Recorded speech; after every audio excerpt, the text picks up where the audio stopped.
Hello once again a very good morning all of you. आज हम लोग application of derivative में radius of curvature के कुछ प्रॉब्लम को डिस्कस करेंगे। ये आपका लेक्चर 2 है, वेरी इंपॉर्टेंट। चलिए आप ध्यान से वॉच करें। ये जो क्वेश्चन नंबर 2 मैं डिस्कस कर रहा हूँ, ये क्वेश्चंस मैंने लास्ट वीडियो में लेक्चर 1 में डिस्कस कर रखा है। मैं इसे फिर से डिस्कस कर रहा हूँ आपके लिए नए कंसेप्ट के साथ। चलिए स्टार्ट करते हैं। Find radius of curvature at origin for the curve this.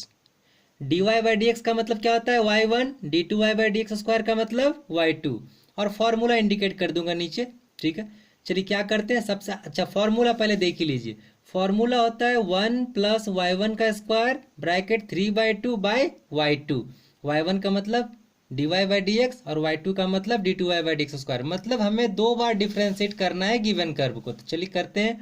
पहले कर्व लिख दिया ऑन डिफ्रेंशिएटिंग, बस विथ रिस्पेक्ट टू एक्स कर रहे हैं। ठीक है, y1 का मतलब वही होता है dy by D x square के लिए पावर फार्मूला क्या होगा 2x का पावर 1, और x के लिए dx बाई डी 1, तो 1 नहीं लिखा हमने, प्लस साइन 6 कांस्टेंट। ये y स्क्वायर के लिए क्या होगा, y के लिए y स्क्वायर के लिए पहले पावर फार्मूला 2 और y का पावर 1।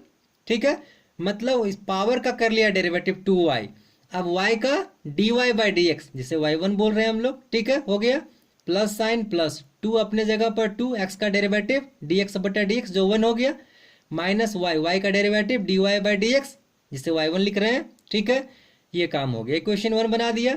एट 0 0 हमें ओरिजिन दिया था, तो और जीरो ये फर्स्ट वाला x है, ये सेकंड वाला y है। पुट करते हैं। यहाँ x का वैल्यू 0 पुट करें, ये पूरा 0 यहाँ लिख दिया।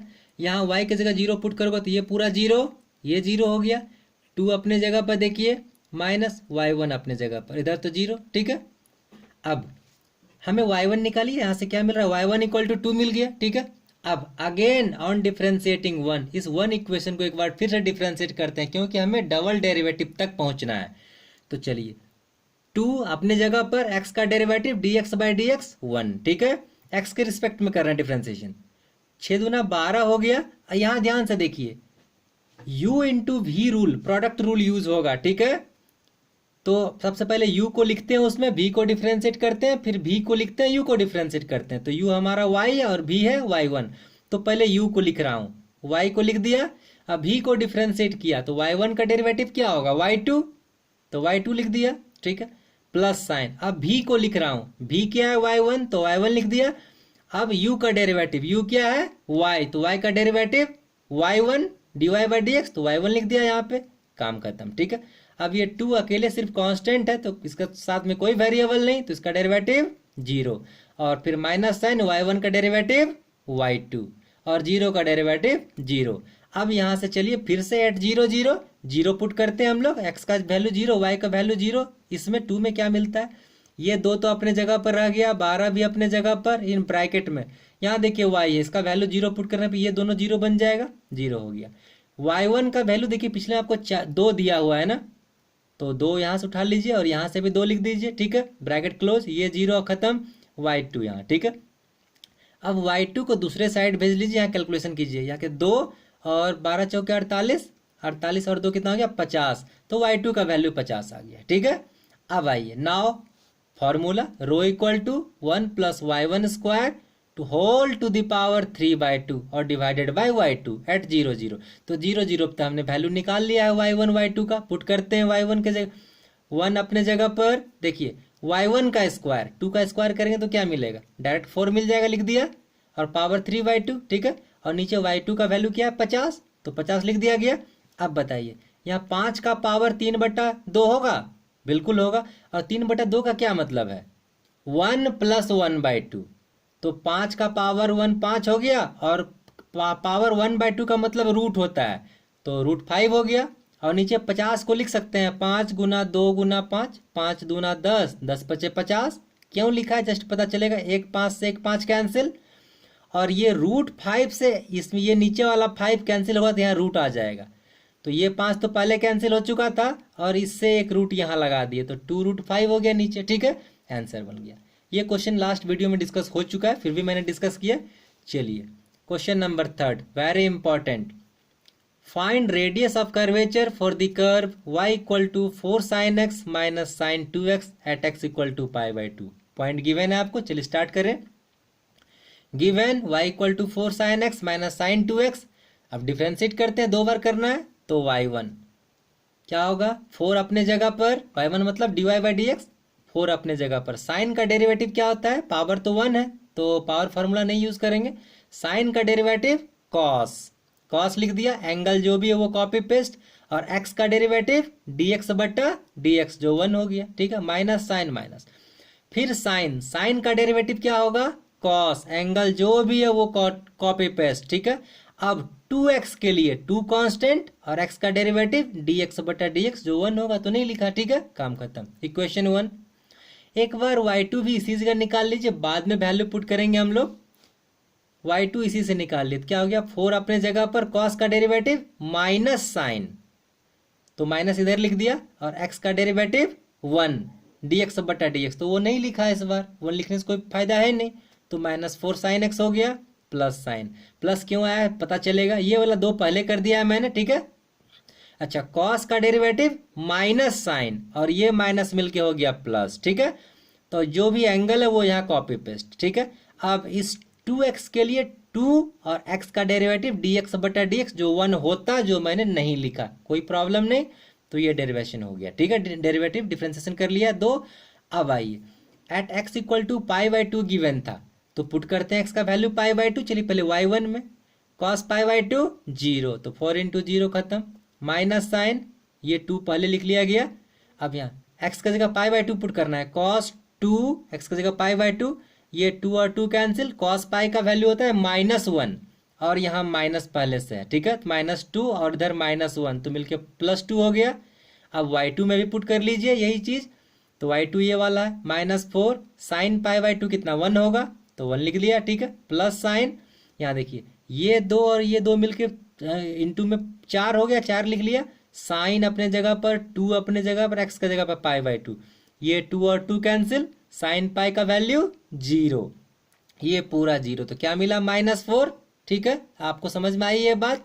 अब आगे बढ़ते हैं, तो फॉर्मूला यूज कर ले, rho equal to radius of curvature equal to 1 plus y1 का square to the whole power 3/2 बटा y2, ठीक है। तो 1 का वैल्यू 1 ही हो गया, यहाँ y1 का वैल्यू क्या आया है, y1 का वैल्यू आया है हमारा 2, तो y1 का स्क्वायर कर लिया, 4 मिल गया, ठीक है, और नीचे y2 का वैल्यू कितना -4, तो -4 लिख लिया, कोई प्रॉब्लम, ठीक है। अब ये ऊपर हो गया 5, 5 का पावर 3/2, ठीक है, 5 का पावर 3/2, जस्ट लास्ट में भी डिस्कस किया था मैंने, इसमें 5 का पावर 3/2 ही आ रहा था, तो 3/2 का मतलब क्या होता है, 1 प्लस 1/2, तो 5 का पावर 1, और एक बार रूट लग जाएगा 5 पे, क्योंकि 1/2 पावर का मतलब रूट होता है, ठीक है, और ये नीचे वाला माइनस को ऊपर भेज दिया, ठीक है, नीचे 4 हो गया। अब इक्वल टू मैंने लिखा है 5√5/4, ये कैंसिल तो होगा नहीं कुछ, ये देखिए लिखा है इन मैग्नीट्यूड। हम लोग क्या करते हैं, कर्वेचर ये ऑलवेज पॉजिटिव वैल्यू एग्जिस्ट करता है, ठीक है, कर्वेचर निगेटिव नहीं होता है, तो हम लोग इस निगेटिव साइन को रिमूव कर देंगे, आने के बाद भी आंसर हमेशा पॉजिटिव में लिखेंगे, ठीक है, लिख दीजिएगा इन मैग्नीट्यूड, यदि माइनस में आता है तो, ठीक है।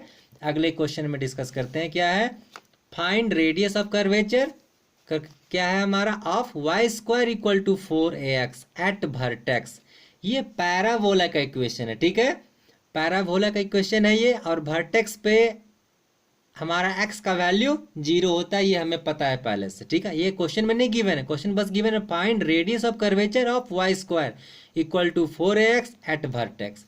चलिए सॉल्यूशन करते हैं, given y² equal to 4ax and at vertex at equal to 0, this things we know that, okay, हम लोग लिखेंगे, ये जानते हैं हम लोग बाय पैराबोला। तो चलिए यहाँ से स्क्वायरिंग से ये स्क्वायर दूसरे साइड करने पे रूट लग जाएगा इधर, y इक्वल टू √4ax, देखिए 4 से तो बाहर क्लियर निकल गया, रूट से 2 हो गया, और √a और √x अलग अलग कर दिए, क्योंकि √2 √a पूरा कांस्टेंट हो गया, डिफरेंशिएशन करने में आसानी होगा हमें।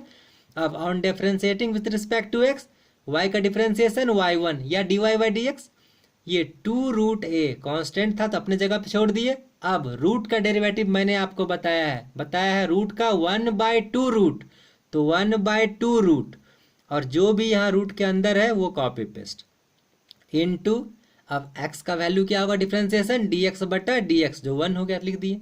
अब सिंप्लीफाई कीजिए, 2 से 2 कैंसिल, तो हो गया √a बटा √x, इक्वेशन 1, कोई दिक्कत। अब चलिए, अब फिर से मैं 1 को ही डिफ्रेंशिएट कर ले रहा हूँ। लास्ट में भी हम लोग किए थे, पहले डिफ्रेंशिएट 2 बार कर लिए, उसके बाद वैल्यू पुट किए थे, ठीक है। चलिए अब मैं यहाँ पे पहले 2 को डिफ्रेंशिएट कर रहा हूँ, ठीक है। और एक बात क्यों कर रहा हूँ, उसके पीछे रीजन है। यहाँ देखिए x का वैल्यू 0, आप x का वैल्यू जैसे ही यहाँ 0 पुट करोगे अनडिफाइंड हो जाएगा, ठीक है, प्रॉब्लम हो जाएगा। लेकिन इस सॉल्यूशन पूरा करने के बाद लास्ट में जब पुट करेंगे तो ये प्रॉब्लम नहीं रहेगा, ठीक है। तो ये सब तरीका है कि यदि आपको इन्फिनिटी मिल रहा है तो देखिए किसी और तरीका से, यदि वो इन्फिनिटी नहीं मिलता है तो वैसे बनाने का कोशिश करेंगे, ठीक है। तो जैसे इसमें देखते हैं हम लोग, अब इसका डिफ्रेंसिएशन करते हैं। तो देखिए रूट ए तो कांस्टेंट है ऊपर में, तो बच रहा है क्या 1/√x। आपको 1/√x का डिफ्रेंसिएशन करना है। आपको याद होगा जब मैंने आपको डेरिवेटिव पढ़ाया था तो मैंने बताया था कुछ आपको याद रखने के लिए, कहा था आप डिफ्रेंसिएशन याद रखिए 1/x का। तो 1/x का डिफ्रेंसिएशन आपको बताया था -1/x²। यहाँ जो भी है नीचे उसका स्क्वायर करते हैं और माइनस साइन लगाते हैं, ठीक है। 1 जो भी हो नीचे 1/समथिंग का डिफ्रेंसिएशन -1/समथिंग², ठीक है। समथिंग मतलब जो भी है नीचे इसका स्क्वायर, ठीक है। और उसके बाद जो भी है, जैसे x है तो x का डेरिवेटिव, फिर बाद में dx/dx 1, तो पूरा क्या हो गया -1/x²। समझ पाए बात आप? मैं वही काम यहाँ कर रहा हूँ, ये इससे इजी डिफ्रेंसिएशन हो जाता है। तो चलिए यहाँ रूट ए तो बाहर पहले लिख लिया। अब 1/√x के लिए 1/समथिंग जो भी है, तो क्या डिफ्रेंसिएशन 1/समथिंग का -1/समथिंग², तो -1/√x का स्क्वायर, ठीक है। मतलब आप 1/x का कर लिया। अब आओ इस नीचे x वाले का 1 dx/dx क्या था, अब नीचे आपको √x दिख रहा है। अब √x का डिफ्रेंसिएशन क्या होगा 1/2√x, और फिर x का डिफ्रेंसिएशन dx/dx 1, ठीक है। ध्यान से समझना इसको, बहुत इंपॉर्टेंट है ये। अब देखिए कुछ कैंसिल होगा क्या, अभी फिलहाल कैंसिल नहीं हो रहा, लेकिन रूट ए ऊपर में माइनस के साथ, और देखिए ये x हो गया, क्या स्क्वायर है तो x हो गया, ये 2 पहले लिख लिया, यहाँ √x, ठीक है। अब देखिए अभी भी हम लोग यदि वैल्यू x का वैल्यू ये 0 पुट करते हैं y2 में तो फिर अनडिफाइंड होता है, ठीक है। मतलब अभी भी आगे बढ़ते हैं। चलिए डायरेक्ट फार्मूला देखते हैं। रो इक्वल टू क्या होता है, रेडियस ऑफ कर्वेचर 1 + y1 का स्क्वायर होल पावर 3/2 बटा y2 eight x equal to 0, जो गिवन है हमारा यहाँ पे। अब सारा वैल्यू को पुट कीजिए, 1 अपने जगह पर देखिए, y1 क्या था आपका √a/√x था ना, और यहाँ y1 का स्क्वायर है तो रूट कैंसिल, a/x लिख दिया और पावर 3/2, कोई प्रॉब्लम, ठीक। नीचे y2 देखिए क्या आया है आपको -√a/2x√x, बट्टा में है ना, तो जब आप इसको फार्मूला में यहाँ पे पुट कीजिएगा तो ये नीचे वाला पार्ट ऊपर और ये वाला पार्ट नीचे आ जाएगा माइनस साइन के साथ। तो देखिए यहाँ लिखा है मैंने, ये -√a नीचे आ गया और ये पूरा पार्ट देखिए इधर कर दिया ऊपर मल्टीप्लाई, क्योंकि ये बट्टा में है हमारा नीचे y2, ठीक है, ओके। अब ध्यान से देखिए कुछ कैंसिल होगा क्या, ये एलसीएम लीजिए x + a, ठीक है, x + a का पावर 3/2 और x का पावर भी तो 3/2 होगा जो नीचे कर लिया, और किसी का पावर 3/2 का मतलब वो x√x है, ठीक है, क्योंकि x का पावर 3/2 का मतलब क्या हुआ, x का पावर 1 × x का पावर 1/2, ठीक है। तो x√x हो गया, नेगेटिव साइन, और ये √a भी नीचे आ गया, और यहाँ अब देखिए कुछ कैंसिल होगा, x√x पूरा, यहाँ x√x से कैंसिल। अब क्या बचा आपको अगले स्टेप में -2, ये पहले लिख दिया, ये माइनस साइन ऊपर कर दिए, x + a पावर 3/2 और नीचे सिर्फ बचा √a, ठीक है। अब आप यदि x का वैल्यू 0 पुट करते तो अनडिफाइंड नहीं आता। देखिए कितना सोचने वाली चीज मिली, हमने फर्स्ट स्टेप में जैसे ही यहाँ पुट करते तो अनडिफाइंड मिलता, इसलिए यहाँ पुट नहीं किया।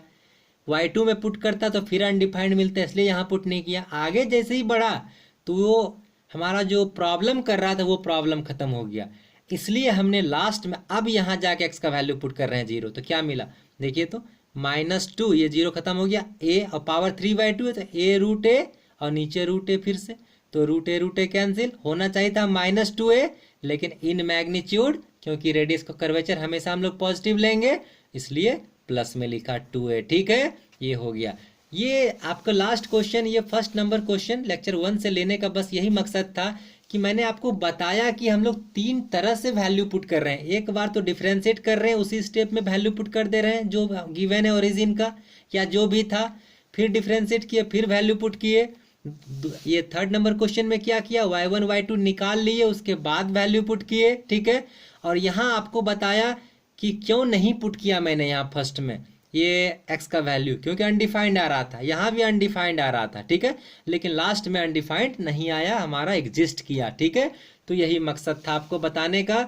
आई थिंक आपको समझ में आई होगी मेरी ये बात। इसके बाद भी कहीं किसी लाइन में आपको दिक्कत होता है, नहीं समझ में आता है, तो आप प्लीज़ कमेंट करें, मैं कोशिश करूंगा आपकी समस्याओं का समाधान कर सकूं। और आप यदि आपको वीडियो से फ़ायदा मिलता है, बेनिफिट होता है, तो आप इसे प्लीज़ लाइक करें, सब्सक्राइब करें, शेयर करें और मैथ पढ़ें, खूब मज़े से पढ़ें, अच्छे से पढ़ें, ताकि अच्छे से अच्छे मार्क्स उठाएं और अच्छा करें फ्यूचर में। Thank you, have a nice day.